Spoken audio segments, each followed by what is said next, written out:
Welcome to Not in a Huff with Jackson Huff, where we interview newsmakers, storytellers, and all-around interesting people.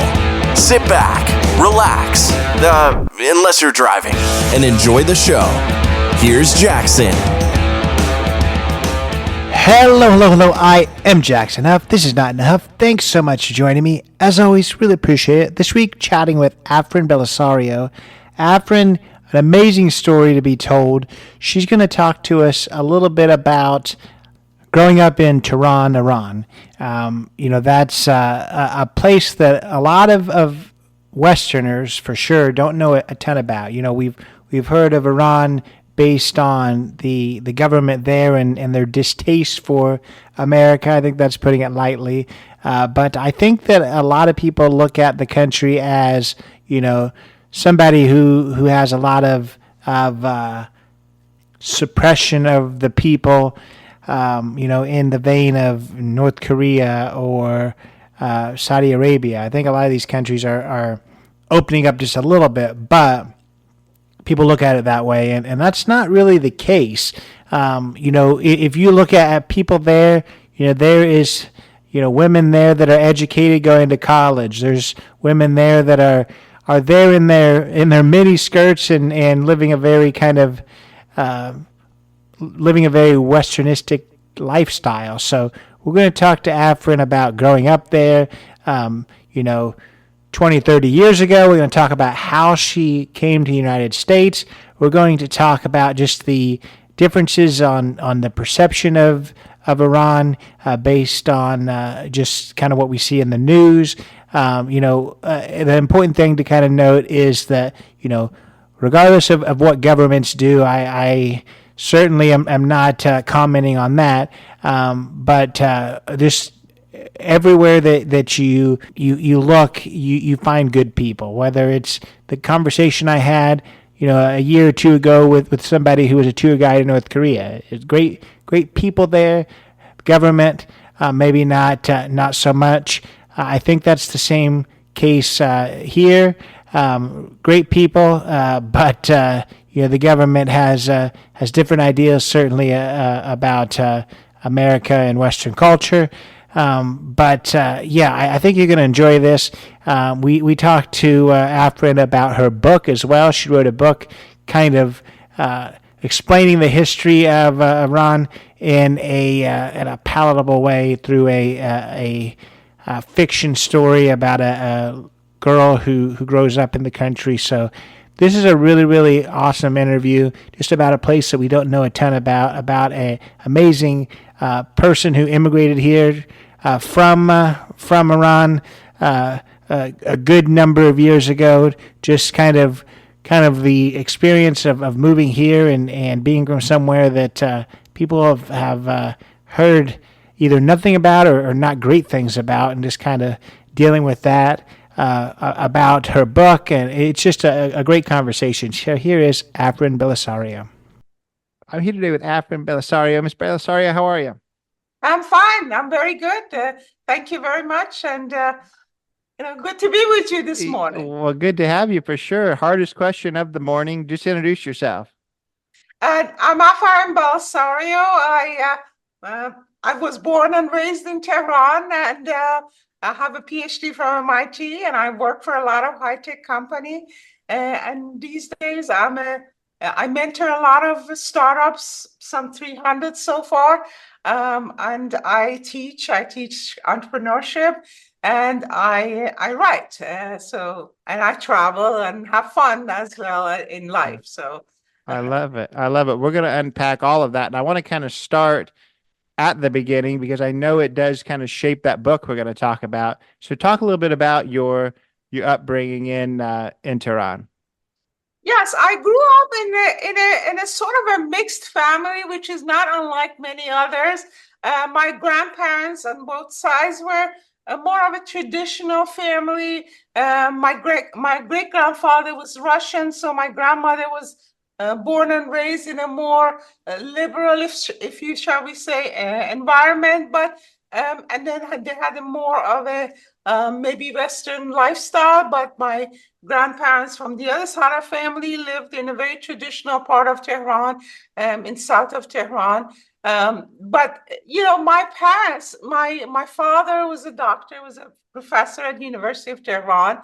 My uncles were all educated; they all were university educated. So I was not unlike a lot of families in Iran that saw the whole gamut of transition as I was growing up between very traditional people. Many of them lived in the south of Tehran, for example, and more modern, girls wearing mini skirts and we went to discotheques. We had patinage, which is ice skating. We had all kinds of Western types of lifestyle, of course. So it was in Iran was very much of a mixed environment at that point in time.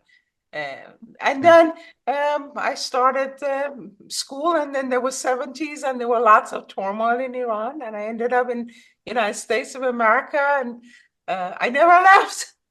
Yeah, yeah, I hear you there, and I guess a couple things I want to talk about there because I think people that just know, you know, what they see on the news now when it comes to Iran, like what it was like back, when you were growing up was much different, which I want to talk about. But I also want to talk about because I've heard you say, you just said it now, and I've heard you say in other interviews that there was kind of a cultural divide between North and South Tehran, which is the city.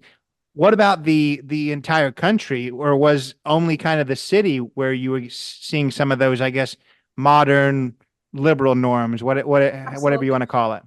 Absolutely. In some of the cities, there were also there was a division. I mean, the major cities will also have the same kind of divisions, if you will.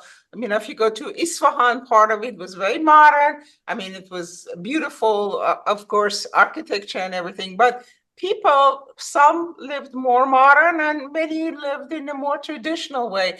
And depending on what city, I mean, the main Isfahan, Shiraz, in the north, Tabriz, they had a more of a liberal bent to them, but they were still very much this spectrum of people, if you will, at that time.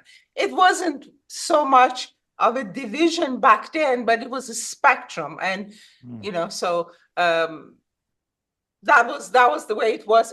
But if you would go to the countryside, and for example, even if you go to Karaj, which is only like, I don't know, 20 miles from Tehran, you could see the difference. The people in the villages were more of a traditional people. They lived the way they always have lived, maybe 2 millennia or more, or whatever it was. But even though they may use some modern agricultural tools like tractors, but it wasn't, if you go to north of Iran, women still cultivated rice paddies by hand. And, the lifestyle was very much of a traditional once you get out of the big cities.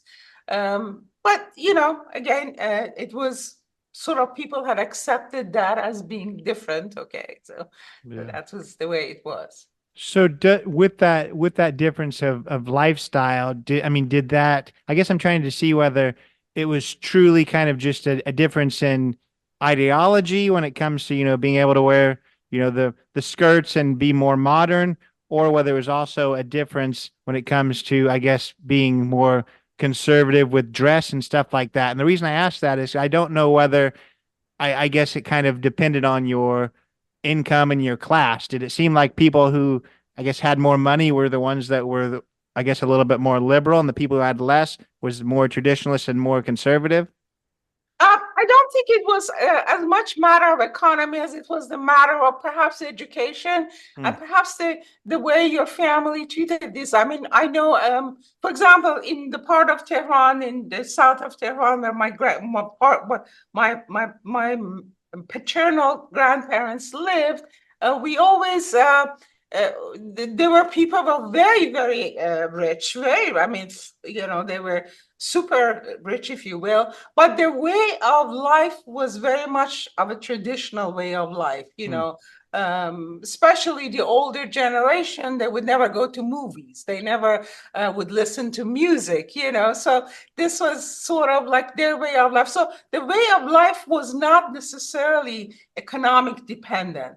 The thing that was different was that there was a lot more mobility within the young people in the big cities, for example. If you are in a big city, you go to a good university, you get a job in an office. That was the panacea. You get an office job, and here you are, and you're making more of an economic profit if you stay with market and have a stall and sell, I don't know, tomatoes or whatever. So there was more mobility, and certainly that was a function of this society back then. And certainly there was a huge movement in the status of women that even from more traditional families, girls had started to go to universities and sort of see the life a bit differently. And I'm not saying it's good or bad. It's all depends on your point of view. For me, it was good, but for many people, it may not have been. But what I'm saying is that there was even with it, especially in cities, you had a lot more mobility, a lot more ability to see. There was television, people could see different lifestyles on television.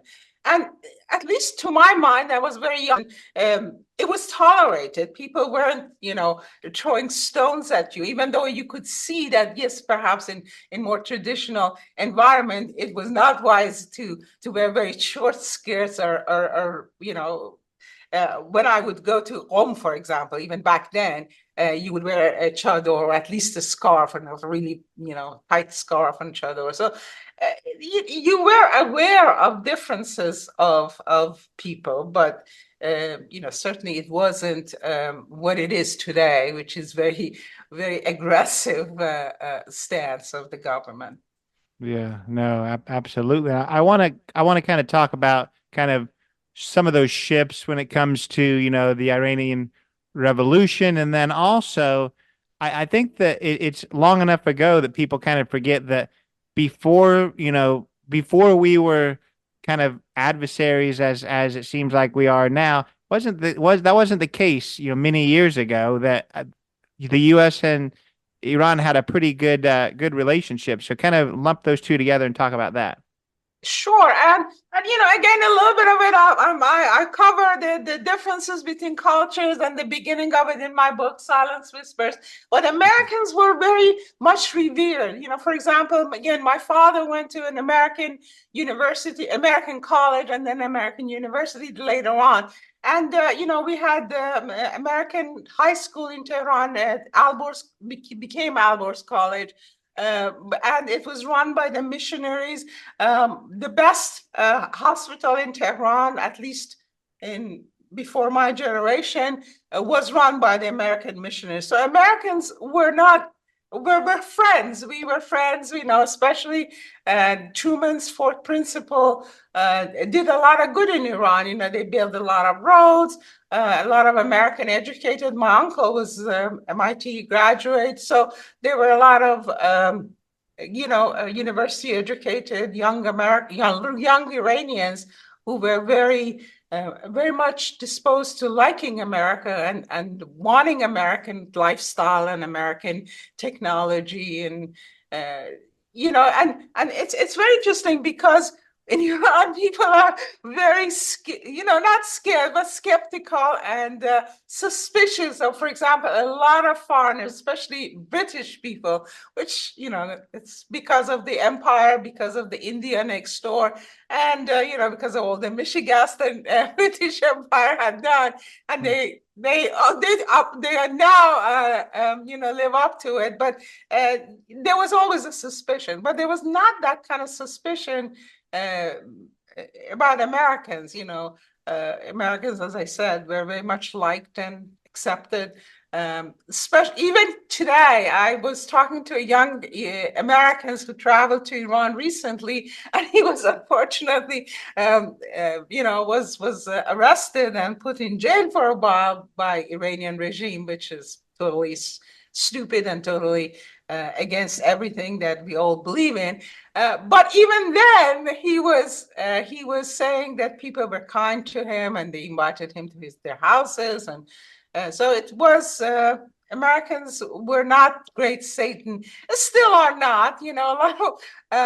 I've seen, out of MIT, for example, and from other places, a lot of Iranian young people who come, and they are very favorably disposed towards the United States, for example. So that's not, again, what you see in television, don't believe it. But Yeah. yes. Yeah, I mean, I've talked to, a lot of people, you know, I've talked to like a tour guide that does tours in North Korea. I've talked to, and I always talk about this, and I was going to mention it later, but we'll mention it now, where you've got to separate government policy from people, because I know travelers who have been to Iran, and even now, I mean, the people aren't don't normally hold these views. I mean, I've seen documentaries where there's literally like, posters, death to America, while, the people are gracious under the poster and excited to welcome you in. So you got to separate the people from the what governments and what regimes are doing, for sure. Because this is probably the easiest question I can give you, because I assume even today the average Iranian person is a nice, pleasant, friendly person, correct? Absolutely, absolutely. Mm. I mean, I would say that even, in traditional, non-traditional, I mean, Iranians are passionate people, so they may get, very passionate even about like football teams and things like that. But yes, underneath they are decent people, they're good people, they're loving people, they love their families, not any different than any of us. But of course, just you tell me, we grew up in a society, and as I don't know, I mean, I'm not judging anybody for anything, but Pahlavi regimes wasn't exactly an open and transparent regime either. We had censorship under the Shah, the Secret Service, which is one of the few services that remained almost intact from the time of the Shah to the time of Khomeini, was built up based on that, and that was unfortunately very much in cahoots with CIA, and the CIA of 70s, as we all know, they had some bad stuff, in Chile, in Iran, different places. But so what I'm saying is that Iranians grow up with this skepticism of government. I remember I was very young, and my grandfather, whenever he would get two papers every day, two different papers, one in the morning, one in the evening. And the first thing he would read, and the only thing that he would probably read very deeply, was the obituaries. And one time I asked him, Grandpa, why are you reading obituaries? And he said, that's the only place that they tell the truth. Mm. So, so that's the kind of them that we all grew up with. So, I'm not surprised that it continues.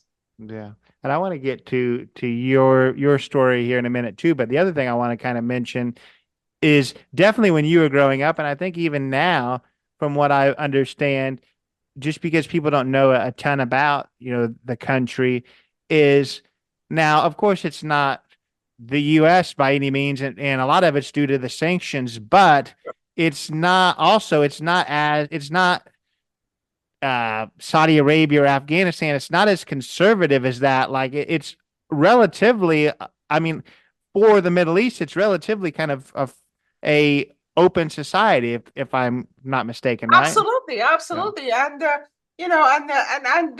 depend. I mean, you have to curb your curb your thing. But people are not conservative. People within their own household.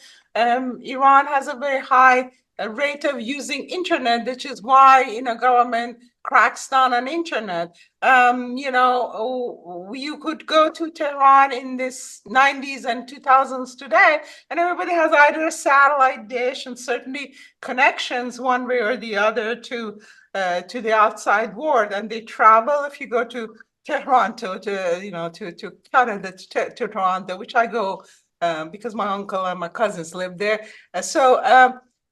When you go there, you see, constantly, because it's much easier to go to Canada than the United States. People come from Iran, and once they are outside the Iran, they are very open, and they can talk about a lot of different issues. But you certainly, they're not both in terms of ideology and thinking, and also in terms of dressing or whatever. They are very open and free in that regard. So no, it's not. It's never had been in my lifetime like Saudi Arabia, because in Saudi you have a lot more damping down both by families and by the government. In Iran, you have more from government families. Yeah, I got you. So I want to now kind of get you to the United States. You can kind of talk about that if you'd like, but I wanted to kind of talk about, once you're in the United States, kind of your life and your career here. Sure. Well, I mean, in the beginning, it was difficult. And I mean, the first of all, I was one of the very few lucky people who basically I graduated in May of 1980 in the middle of hostage crisis. So it was good and it was bad. It was bad in terms of being graduated at that time, because I really. I refused to even accept a passport from Islamic Republic of Iran, because I didn't believe in Islamic Republic. And I traveled, believe it or not, I traveled as a stateless person with American visa, American green card for 4 years, 5 years before I became eligible to become an American citizen. But it was, that was this, I already had caught I knew that I didn't want to go back to Iran, but at the same time, of course, it was 1980s. There was recession. There was this, that, that. But I was very lucky that even in the bad environment, I got a job. I got a really good job, and I had good friends. And again, in America, there's also a spectrum of people. There were people who didn't who put me in the same basket as the terrorist, and then there were people who were very kind and gracious and helpful and things like that. So in the beginning it was more dicey, more up and down, but eventually I became like any other American, American, hyphenated American. And, many people don't even use the hyphenation anymore. So my career, I had a good career in high tech. I graduated from MIT, of course, and I'm very proud of that. But I worked for major corporations. I worked as a consultant for U.S. Navy. I mean, a whole bunch of things that I did in my life, and I'm very proud of that. So, so my life in America, especially in the middle part where my children grew up, and I had a job and everything else, wasn't so different from the rest of Americans. But of course, you always feel the question, what happened to Iran? So if Americans are asking the questions, what is Iran? What do they want? Why do they have this Mullahs, in such a prominent position? For Iranians in diaspora, is a question. What happened? So that was a question that I started to answer when I started to do the research on my book, and we can talk about that. I don't know whether I answered your question. No, you absolutely did, and that's a great segue into the book. So let's talk about the Silent Whispers. We talked so much about Iran and kind of the story behind that, and you decided to write a book, kind of telling. I believe it's a fiction book, but telling kind of a story. So tell us a little bit about the writing process and exactly what the Silent Whispers is about. So, I mean, as I said, well, there are two things. First of all my professional life, I have always dealt with the bleeding edge technology. I was, one of the people who worked on digital cellular technology very early on in the 90s and 80s. And I had a cell phone before anybody else. We had, computers coming out of our ears in this household. But I mean, as an engineer and a technologist and somebody who is advocating for this progress, the latest and greatest, let's have the best. We never think about what it does to people and to the societies. So as I said, at some point in my life, I had a opportunity. I worked for MIT as a licensing officer, and then after that, I had an opportunity to stand back to get some consulting, and then I was thinking about the two different questions. One is questions what happened in Iran, and what the question is that okay, what is the effect of technology? And if you have a hammer, everything looks like a nail. So for me, the transformation in the technology technology that brought into Iran and the transformation of society very much aligned.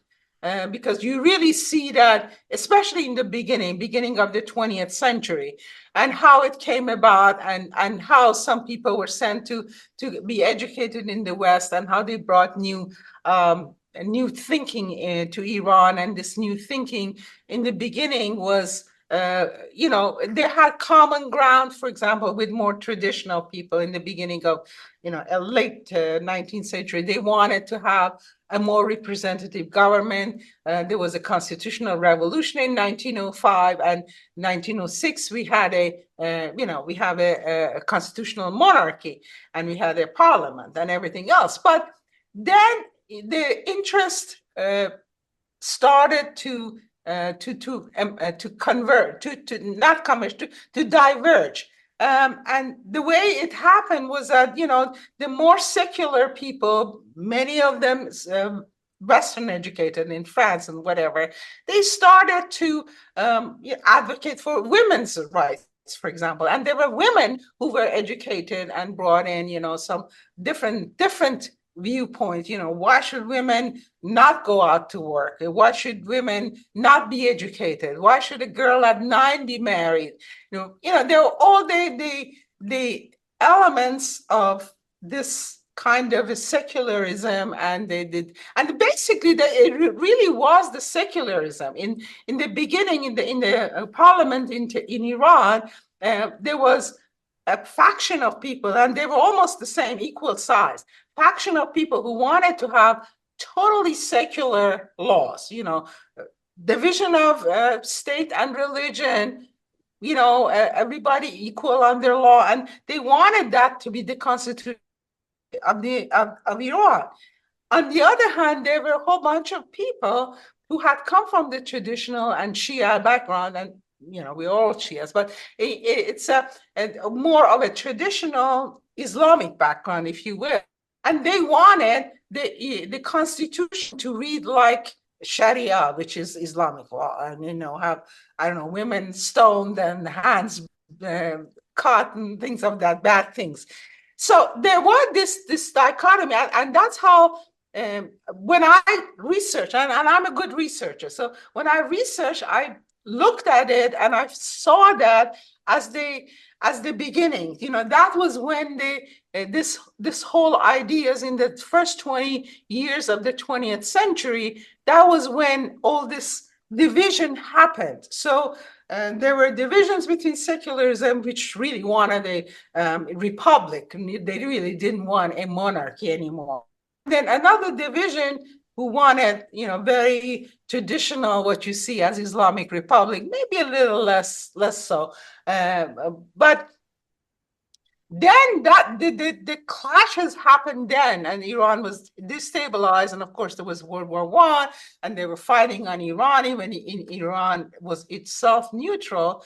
And then after the war in 1921, of course, Reza Khan is a strong man, came to power, and he sort of made a compromise, and he could because he was a strong man.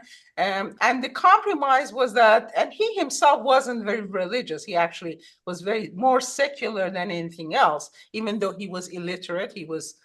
But he could see the future in the secularism and technology and science and things of that sort. And then what he did was that he sort of made a compromise and say, okay, we're going to move the country in the division in the direction of the secularism. So we give women, go out without their hijab. We open the universities to both men and women, but we'll keep the religious people somewhat engaged and, as part of the whole system. So that was and he was not by himself. There was a lot of intellectuals who actually bought into this kind of vision and said, okay, well, Iran is not ready for republic, we understand, but let's just go for this compromise. But that worked as long as Reza Shah was alive. And there are all kinds of problems, and we don't want to get into it. And he became enamored with Germans, and less so about their fascism of 30s than more so about the Germans being a third power between Russia and Bolshevik Russia at that point, and England. But beyond, but the nucleus of this chasm formed in that era, that the early 20th century. So I was trying, after doing the work and the research and everything else, I said, okay, well, I want to write this. I want to communicate that. And then, but the communication, you write a book, and there's so many books about, this history and that history, and 5 people in academia are going to read it. Who cares? And one morning I woke up with this idea of this heroine, Gohar, in mind, and she was fully formed. She burst out of my dreams one morning, and I wrote the first version of the book, and very quickly, obviously, but since then it has revised, and I had an editor. I had really good editors and people who helped me with the writing and with the characterization, and it makes a novel hopefully readable and good. So that's the story of the book. So you decided to write it about a certain character. So is the character, I guess, kind of going through everything you just said, and you're just kind of learning the history through her lens? Or talk a little bit about that. Sure. In the beginning of the book, well, my character is a lady, and in the beginning of the book, she's 14. She lives in a town in the middle of nowhere, in the middle of the desert. It's 7 days of horseback drive, and basically her lifestyle is as it was 2,000 years ago. She lives in a house without the window, which was the traditional Iranian house. In a city far away. There's no radio. There's not even a newspaper. So she has no idea what's going on. And as then she goes to she's very curious. She looks around, and she writes she finds some boy that is passing on the street, and because she goes over the roof to watches around, because she doesn't have any television or radio or anything to read. She's one of the very few people who is educated, and the reason that he's educated we won't know until very late in the book, but she has a tutor. She knows how to read and write, and that is her escape, so to speak. And so in the beginning of the book, you start with seeing her. She sees this boy, walking in the alley, and she throws a pebble at him, and he pulls it back, and they start a correspondence. And the correspondence is not about the love or anything like that. They are young, and he happened to be Zoroastrian. He happened to be Gab. He wasn't, he's not Muslim, but she doesn't care. She's not particularly. She's not.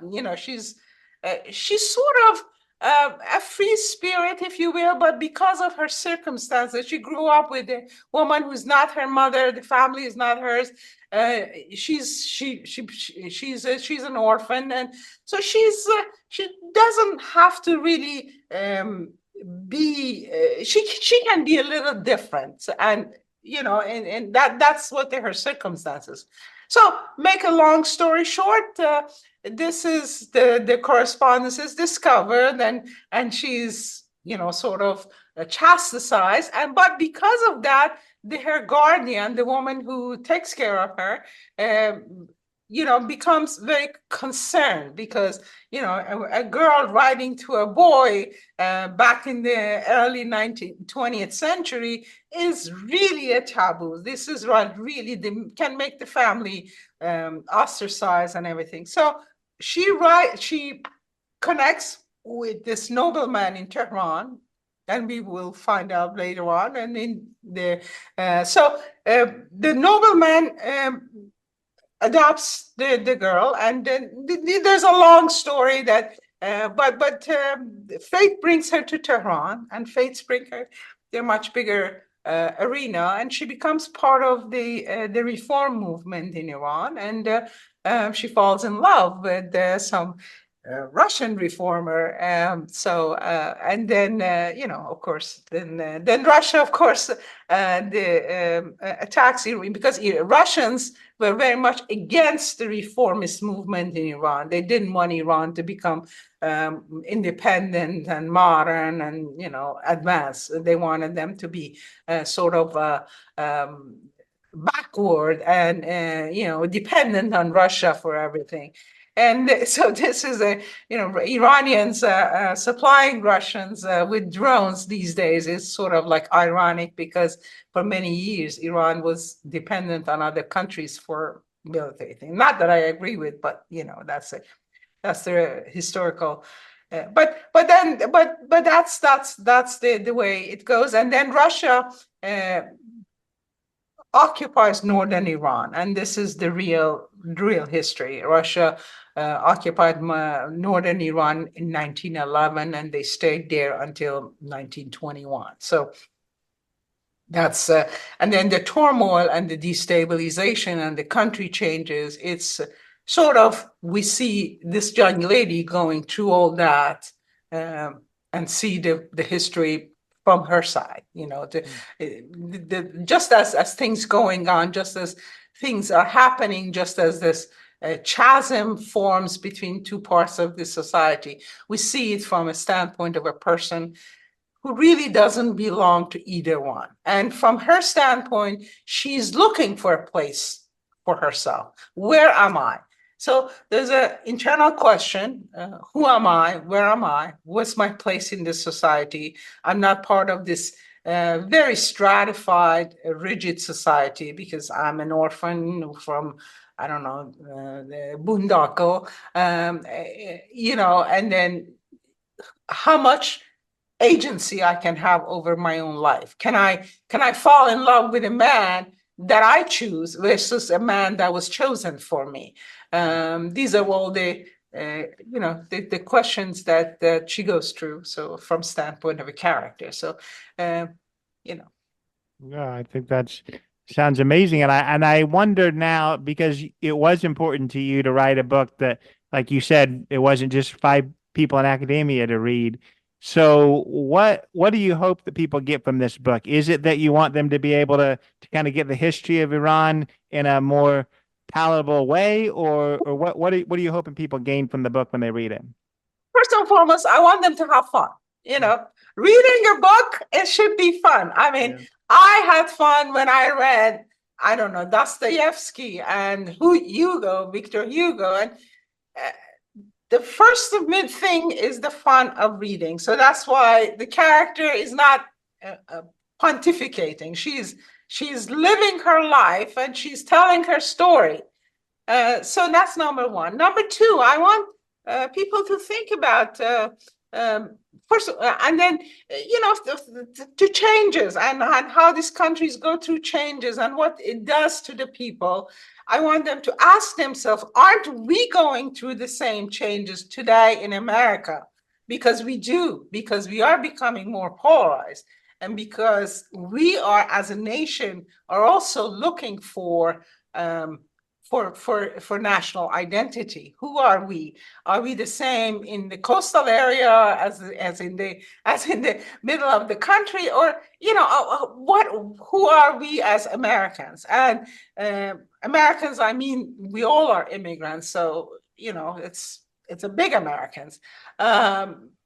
So that's a question. I want people to think about these things, but again, I want them to also have enjoyment about this love story, this and then maybe they become also more curious about Iran, about this country who has been very, very old, who is also a melting pot, and think about what we have in common with them and what they have in common with us. I mean, Iran is a melting pot. If you go to especially big cities, you see Kurds and Lords and Turks and this and that and the other.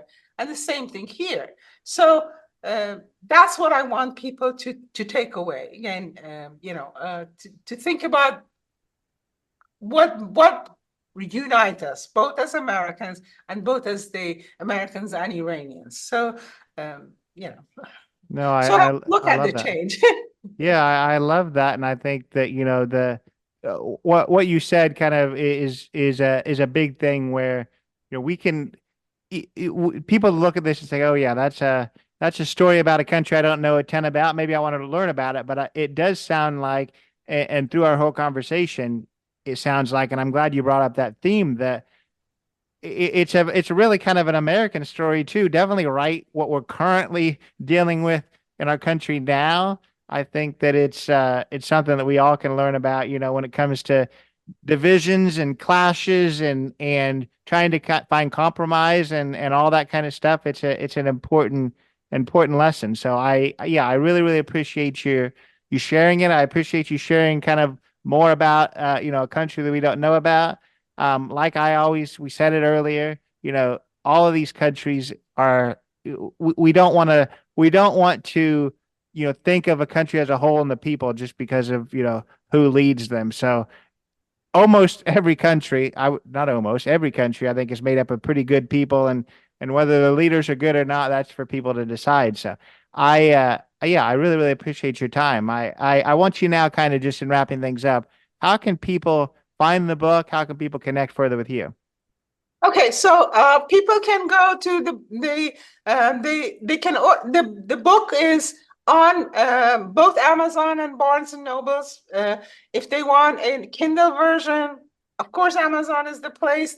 The paperback version will be available on Amazon as of 29th of April, but it is available any day from barnesandnobles.com. The Barnes and Nobles have been kind to pick the book up, even though it's written by a nobody or unknown author. And hopefully they will help us sell the book. They can also order it through their independent bookstores, through bookshop.org. We made them. This is unknown. I was unknown to me. But one of the powers of Amazon is that they can say we don't pre-sell the books if it is also available elsewhere. And this is the monopoly power of Amazon. We love Amazon, nothing against Jeff Bezos, but but they decided that they would carry the Kindle because it is exclusive to Amazon pre-sale, and they will carry it after it was available. But since it is available to bookstores as well, which was my feeling was that I want them to be. I mean, no bookstore bookstores may choose not to carry. It's up to them, but I wanted to enable them. So it is available for pre-sale. The book will be released on the 29th of April. It's all done. It's available. Again, as you can see, this is the paperback. This is the hardback version, and we have a paperback version, and hopefully people will buy it. So people can also connect with me at www.afarin.net, my first name, .net, or the book silencedwhispers.com, or through LinkedIn or social media, or they can just send me an email, afarin@transstrategy.com. So, always happy to be available to people. So because my goal is not to get rich. Nobody gets rich writing a book, guys. It's to communicate with people. I have a message, and message is hopefully that of let's find ways not to get to this point. Let's find ways to be together, to unite, and that's the message. And I want to emphasize that. Yeah. No, I think that's amazing. All of those links will be in the show notes for people. But yeah, I really, really appreciate your time. Thanks so much for being here. Thank you. Thank you for having me. So that was Afarin Bellisario. Really, really appreciate her time. I learn a lot every week, and I really learned a lot this week. I knew a little bit about Iran. I knew that it was not the same as a lot of countries in the Middle East. We kind of has like an oversized perception here in the United States because the government there is so strongly against America, but that doesn't necessarily translate to, I think, what a lot of people think it is when it comes to the people and the suppression. Now, don't get me wrong, there's certainly suppression there. It is a Muslim country that follows some strict guidelines there. When it comes to marriages and certain women's rights and a lot of things there, and of course it has a government that is very domineering as well. So that means there's definitely suppression on some freedom of speech and some journalism and things like that. But it is still different than a lot of people think. It is a more open culture that like Afarin said, uses the internet and has people that are dressing, like people in the Western world dress and all that kind of stuff too. But if you want to learn more about the country, I urge you to pick up Afarin's book, The Silenced Whispers. Definitely a great thing to learn more in a way that is not reading like a textbook. It's reading like a story, and you learn a lot along the way. So the links to that will be in the show notes. Urge you to pick that up. Urge you to follow along with Afarin. A lot of things in the works with her. Urge you, if this is your first time listening, to follow or subscribe on Apple and on Spotify to this podcast. A lot of great guests in the past, so appreciate you checking those out. Leave a 5-star review on Apple and on Spotify. Leave a written review on Apple, even more amazing. Follow on Instagram, Not Enough Podcast, on Facebook, Not Enough with Jackson Huff, jacksonhuff.com. Lots of places to follow along, but we'll see you next week. Take it away, Chris. This has been Not in a Huff with Jackson Huff. Thank you for listening. Be sure to join us next time, where we will interview another amazing guest who is sure to make you laugh or make you think. Or, hey, maybe even both. But until then, keep being awesome.